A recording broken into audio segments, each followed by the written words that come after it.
Guys, I have a question for you. Does the legendary armor in Dauntless feel legendary? Let me answer that question for you. No, it doesn't. Let's go ahead and talk about why that is in today's video, and we'll talk about some potential changes to make it better. But what is up, guys? I am Trevor. I go by TheMrTrails. Welcome to the channel. If you haven't done so already, consider dropping a like for me and subscribing to the channel because that helps me out a ton. And head over to the Twitch. We'll be playing both Dauntless and Monster Hunter Rise today, and I will be probably doing a Monster Hunter Rise or Sunbreak giveaway for one lucky winner. So let's just kind of look at all the legendary armors and see if we can understand why they aren't really that great. Aside from the fact that this armor is coming from one of the escalation bosses, there's nothing really special about the armor sets. Taking a look at the Malcarian Armor Set, we have 6 Aether Hunter, 3 Grace, and 3 Predator as the baked-in perk summary. And then we have a mobility slot where it's intended for you to basically max out Grace, and then we have all technique slots. This set was the first set of legendary armor, and it's probably the worst. The only redeeming quality about this armor set are the gloves, which have the 3 Predator and the technique slot, which is a combination so good that it's basically been on like 80% of builds since it was released. And then you have the helmet, which has the Grace and the mobility slot. Until Tempest was a thing, this was basically just a mobility farming build. Since Tempest is a thing now, you could probably relegate this to being just kind of mediocre, but there is actually a better helmet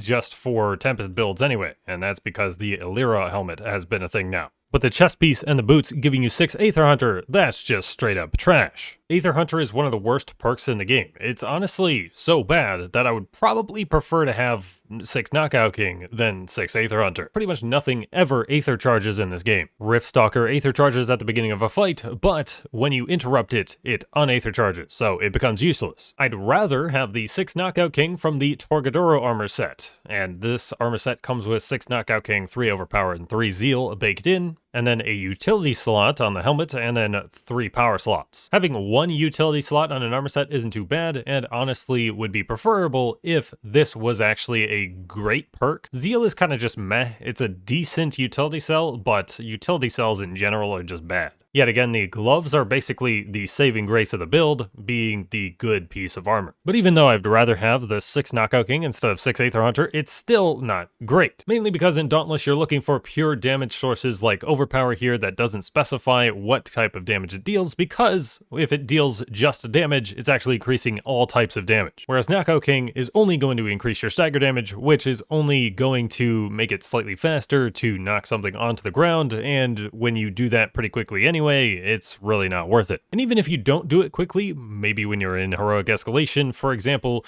you might get an extra stagger out of those behemoths, and that's not even guaranteed. Honestly, the rest of your build would kind of have to be bad for 2 staggers to happen in heroic escalation. The Thrax Armor Set is when it actually got good. Here you have 6 Cunning, 3 Catalyst, and 3 9 lives baked in, with the only bad perk here being the 9 lives baked into the gloves. If this 9 lives were something more useful, then that would have actually been a great legendary armor set. The Thrax Helmet has Catalyst baked in and a utility slot, and honestly, if we didn't have the Lantern utility slot already, this would be great. This would be amazing. Maybe if we ever get a legendary lantern that has a prismatic slot, then we would see more use out of this Thrax helmet. But I don't think we necessarily need that because we have the Thrax chest and the Thrax legs that already see a fair bit of use because they have cunning and a technique slot. If you're running just one, you can use the tech slot to max out the cunning. If you're running both, then you can use it for pulse or predator. But this is a great armor set. When you've had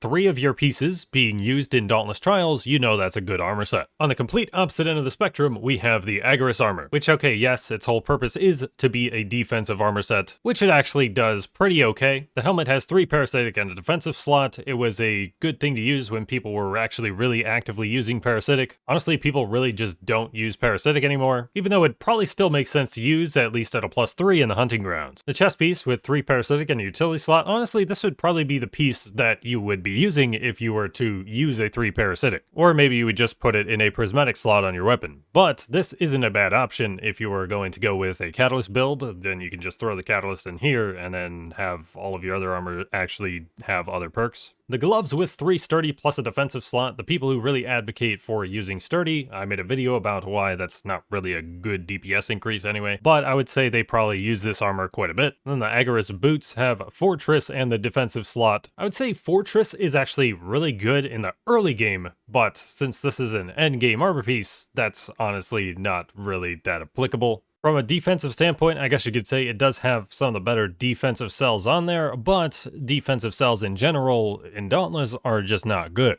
especially when you have a large number of them on the same build. Offense is basically going to carry you no matter what you're doing in Dauntless. Even for certain defensive scenarios, offense is going to carry you, such as for Parasitic, because Parasitic lifesteal is going to be based on how much damage you are dealing, so you are going to want more damage to have more lifesteal. And then we have the Erska Armor Set here. We have 6 Cascade, 3 Etheric Evasion, and 3 Guardian as our built-in. Guardian builds have basically only ever been really good for memes, except for the 2 weeks when you could one-shot something with Aegis plus Guardian because of a very broken Bastion setup. So for the gloves, Etheric Evasion can be better than Etheric Attunement, but it doesn't really bring it into the realm of being a really good offensive cell. Part of the reason for that is that you have to actually dodge attacks for this to be useful. Because of how fast-paced Dauntless is, having to dodge attacks for a cell kind of inherently makes it bad, at least when it comes to general gameplay in the hunting grounds and escalations. Then we have the Erska chest piece and the Erska helmet. Both of these have seen a good amount of play back when Cascade was actually very meta. However, ever since the lantern changes were made that made lanterns on a baked-in cooldown of 30 seconds instead of being based on damage, Cascade hasn't been quite that good. I'd still like to see some type of buffed Cascade, you know, maybe make the power boost 10 hits instead of 5, because you really only get to use a Lantern Hold maybe 4 times in a fight with an Aether Drive tonic, only twice without one. I think the main things that people casually are still using Cascade for would obviously be the invincibility shield, as well as just the permanent shields coming from the healing bonus. So half of this armor set would be good if Cascade were still good, but since it's not really that good anymore, then the entire set is bad. And if we were to do a direct comparison with Malcarian right now, I would probably say the Erska Armor is the worst armor set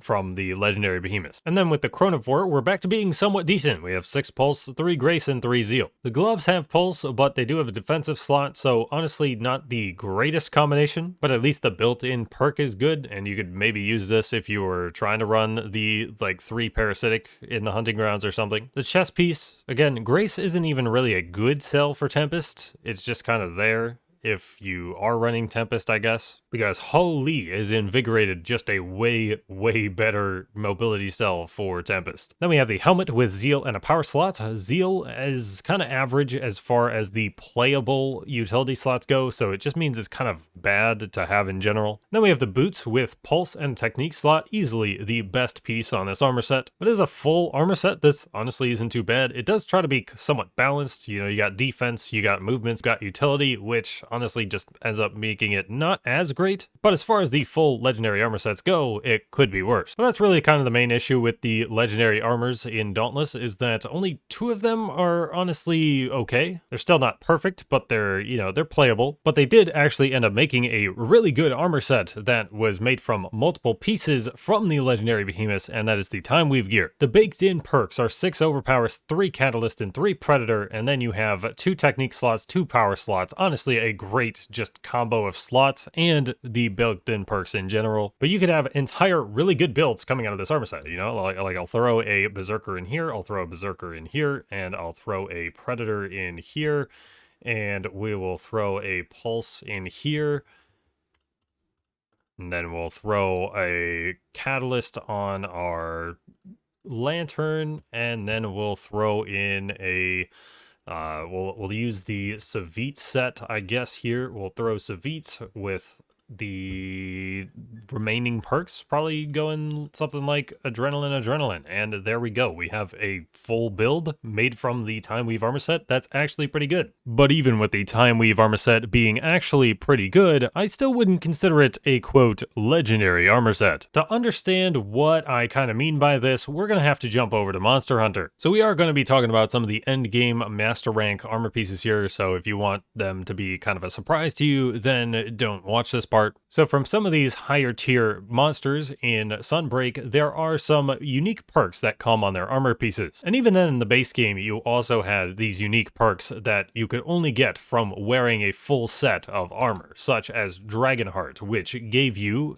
a whopping 10% attack power plus 50 elemental resistance on every element if you were at 80% health or lower. Now, 10% attack power doesn't sound like much to us from Dauntless, but what that means is actually your power rating in Dauntless, which would be a multiplicative damage increase. And in a lot of scenarios for Dauntless, that would actually end up increasing your damage output by more than a factor of 1.1 multiplicative, which would be insanely good in Dauntless. If this was a armor perk in Dauntless, it probably wouldn't even matter what other perks came on the armor. It would probably be like you want to run the full armor set. And there are other armor sets that get these sort of set bonus perks that you can only get by putting on those pieces of that armor. This Dragonheart perk, for example, comes from the Thrax Armor, which you could kind of consider them to be kind of the legendary behemoths. They are the Elder Dragons in Monster Hunter. But even some that you probably wouldn't even consider a legendary monster would get some of these bonuses, like the Furious Rajang in Monster Hunter Rise gets the Furious perk. It gives you a specific bonus based on which scroll you are using. But where I think this gets really fun is when you have the Ibushi and the Narwa armor sets. These are actually really fun to play around with, because these perks, honestly, I wouldn't even bother putting them on a lot of my gear in the first place. You know, you got Focus, Evade Extender here, you got Guard, Flinch Free, you have Constitution, Stamina Surge, you've got Evade Window, Power Prolonger, and you've got Slugger, Guard Up. And looking at all that, it kind of looks like really bad because you have all of these perks at +1. However, when you have all 5 of these armor pieces equipped, then you get access to the Storm Soul perk, which will give you a bonus of +1 to every other skill that you are wearing from the armor. And that is actually really good. This is an armor set from another Elder Dragon, Malzeno, which gives you 10 maxed out perks here if you are able to build the decoration slots correctly, and then you get attack boosts and defense boosts on here as well. But even this build doesn't really compare to how much perks you just get from the full Ibushi or full Narwa armor. Just look at this. We have 5 Wind Alignment, 5 Storm Soul, so we have 6, 7, 8, 9, 10, 11. We have 11 perks that are absolutely maxed, and then we still have several that are at +3 or at +2. Just the concept of being able to have all of these skills on at the same time and have pretty high dosages of all of these skills at the same time has actually made me use the Ibushi armor, and actually made me appreciate how Evade Window and Evade Extender work. Honestly, aren't even that bad in Fuck! But Evade Window and Evade Extender honestly aren't bad in Monster Hunter, but I had always just avoided them because evasion is pretty bad in Dauntless because the dodge is already pretty good in Dauntless. But, you know, when you have +6 evasion, it only gives you like 4 extra iframes or something. Whereas here, those 4 frames, if this is 4 frames, this is probably more than 4 frames if I'm being honest, like that actually matters a lot more in Monster Hunter because almost all of your dodges are going to be frame perfect instead of you have 8 frames to dodge something. Now you technically do have multiple invincibility frames in Monster Hunter, it's just that an attack is also going to have multiple attack frames where you have to kind of line it up to where you actually dodge the attack to the point where it actually kind of becomes frame perfect. But when you have these perks at some decent strength here, this actually kind of feels closer to a Dauntless dodge than a Monster Hunter dodge. And this can be nice to use even on Longsword. You know, if I just took damage or something, then I can try to just literally dodge around as long as possible. And because you have Constitution and Stamina Surge here,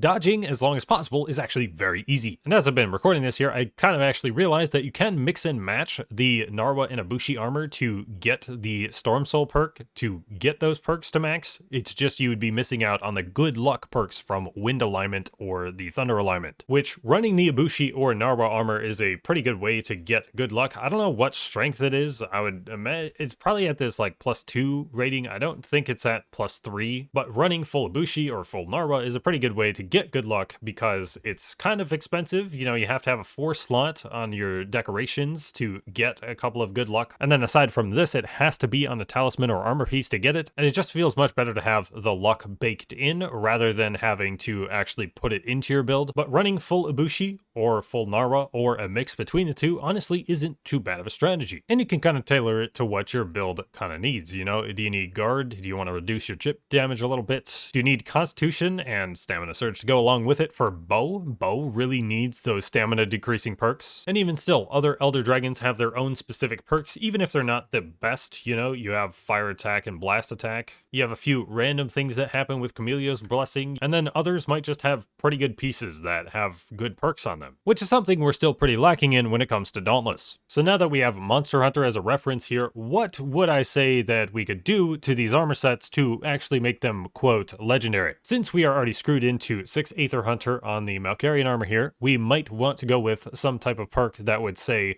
you Aether Charge, and that also activates the bonus of Aether Hunter. With that change alone, the playability of this full armor set would honestly go up dramatically, and you could use this in a Tempest build and not have any real issues about it. For the Torgador armor, maybe you could go with something more akin to, say, an exotic armor piece. Maybe something like, you know, every so often you can get an immediate stagger on something. And then again, if you are only able to get that perk from using this full armor set, then the playability of this full armor set would instantly go up at least a little bit. There are certainly some trial scenarios where getting an instant stagger would be absolutely huge. Would it be huge enough to justify having a couple of dead perks on your build in the process? Not really sure on that one. For the Thrax armor, I think you're already kind of scared about how many crit options there are, so there would probably have to be something more along the lines of umbral abilities for Thrax. I guess I don't really have a great idea for this one. Give me your guys' idea for like a really good effect that could happen for a Thrax unique effect here. Then for Agaris, since we already have a free revive, you know, we could probably do something that prevents you from dying. Maybe something like the Moxie Dango from Monster Hunter, you know, where you're above a certain HP threshold. If you would take damage that would one-shot you, then you just don't die. I think that would probably make a lot of sense to have on an Agaris armor as a set bonus. Then since we're baked in with 6 Cascade on the Erska armor here, maybe we do something where you just generate a boatload of Cascade orbs. If it was something like you generate a Cascade orb per second for like 30 seconds, honestly, this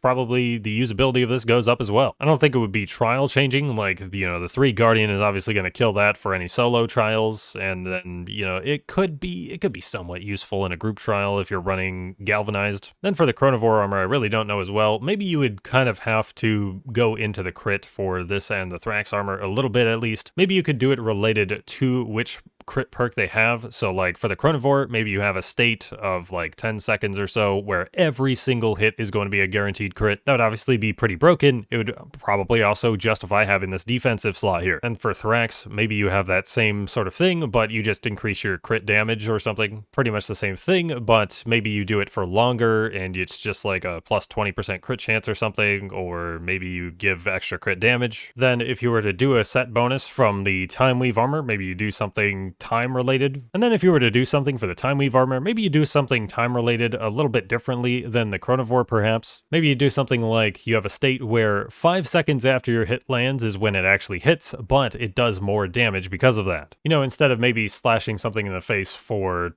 200 damage, you wait 5 seconds and it ends up doing 300 damage. You know, you're kind of slicing into the future, kind of like Berkoli from Sword Art Online. But yeah, guys, that's my take. I think legendary armor sets need to have something to make them actually more legendary. Do you agree with me? What other ideas might you have for some type of set bonuses, or should we even have set bonuses in Dauntless at all? Let me know your thoughts in the comments below, and once again, be sure to drop a like, subscribe to the channel if you haven't done so already, and again, head over to the Twitch, be playing both Dauntless and Monster Hunter over there today, and be giving away some stuff for Monster Hunter. But that is going to do it for me, guys. I have been Trevor, I go by the Mr. Trails, and I will catch you guys next time.